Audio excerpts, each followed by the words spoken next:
Thank you. Right. Okay. So Honeycut on Exmoor, it is a landscape recovery scheme, and it is one of three in the southwest that the National Trust are leading on.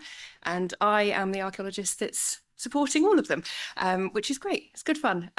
This project is in partnership with Exmoor National Park, but also a private landowner as well. Whereas the other project, which is at Killerton in Devon, is solely within National Trust land. And the third, which is a round two project, so that should say that Killerton and Honeycut are round one LRS. Arlington in North Devon is round two. So lots to learn. And with Honeycut and Killerton, heritage has kind of had to be retrofitted because the advice provided by DEFRA didn't include heritage at the start. So it's been a learning curve, and I've been working really closely with Hannah to develop what we've been doing as part of these projects. So for anyone that doesn't know what LRS is, this is DEFRA's definition. It's an opportunity to secure the long-term conservation and enhancement of historic environment features. That is within the handbook. So heritage it's part of the project. It's not the main driver, but we're there. So that's that's good. And I've kind of picked out the key things here. We're looking at maximising environmental benefits.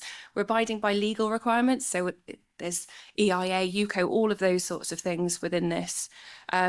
Key thing here, and we've picked this up in the conversations today, is providing the stories that inspire engagement with the local community.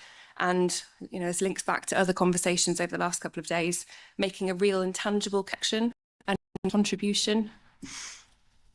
So Hannah and I have come up with this HIOSA, which is or HIOA, we're not sure whether to keep scoping in it or not, Heritage Impact and Opportunity Scoping Assessment. And this, for Honeycut, we've produced a brief, done the same for Killerton as well. We've had input from the whole LRS project team, so there are project managers, but also my colleagues in the various kind of consultancy roles, ecology, built heritage, all sorts of things. It's been reviewed by the Environment Agency archaeologist, it was positively received with a few tweaks, and the project liaison officer as well. So this is kind of an HIA on steroids for nature, is what we're kind of thinking of it as. And we've put this together, kind of standard approach versus the HIOSA approach. So standard approach, you're focused essentially on harm, what the impact is and how you mitigate that harm.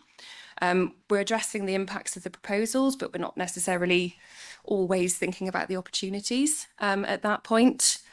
HIAs are quite often very technical assessments and of significance and impacts. They're quite wordy. You know, they are for the specialist. They're not for somebody who isn't a specialist within the historic environment. Very rarely does it connect to other disciplines. And it essentially just brings together what we already know. With what we're proposing, and others in the room are doing a similar thing, which is really great. And it's been picked up today, which, again, we're all on the same page. It's just how we deliver this. We're looking at presenting opportunities alongside those sensitivities and the impacts of mitigation. So we're just adding this on. We're not, so the example that you've had with the proposed land use change, that's not set in stone. So what comes out of this assessment really can guide what we do in this landscape. The key thing as well, with our countryside colleagues especially, they are not looking for wordy reports. They want a map that shows them what they can do where. And we need accessible narratives of places. What's important? You know, what is the cultural heritage of that landscape, and how do we articulate that in a way that people really get to grips with? How do they see themselves in that landscape as well? And we've talked about that kind of golden thread of, you know, landscapes are dynamic. How do we actually communicate that? Yeah, and then there's other kind of bits and pieces. So we've commissioned Wessex Archaeology to undertake the Honeycut HIOSA, and brought in, you know, all the various teams within the consultancy and different departments to feed into this project. And that is a picture of Honeycut. So if you look at if you look down from the north of your map, that's the view you get of Honeycut. So one of the things we've asked for is sensitivity mapping. Now this looks really quite concerning that it's so red, but that represents the value of this landscape. It's covered in scheduled monuments. It's a really important cultural landscape. And we've got some really well preserved archaeological features as well. But it's not a no with the red areas. It's that we are leading with heritage. So it should be playing a leading role in whatever land management changes are proposed, essentially.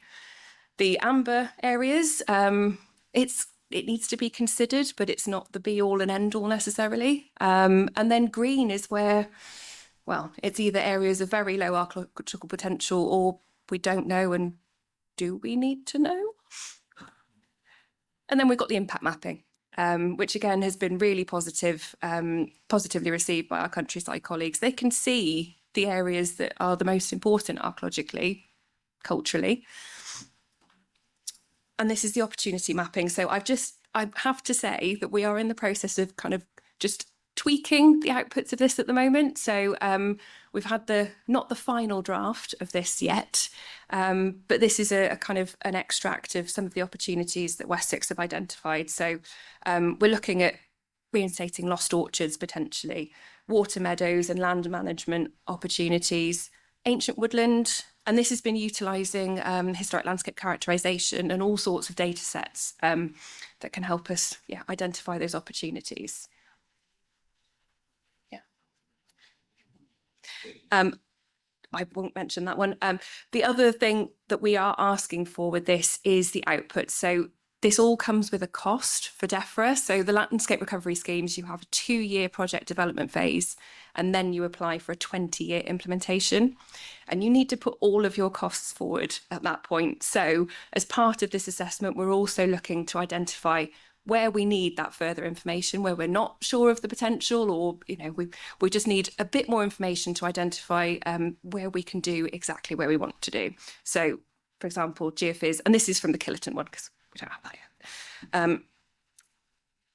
I will just say that the one thing, so there are 6 plans with landscape recovery schemes that you have to submit. Heritage fits into every single one of them, but these are the key ones: land management, monitoring and evaluation, and stakeholder engagement.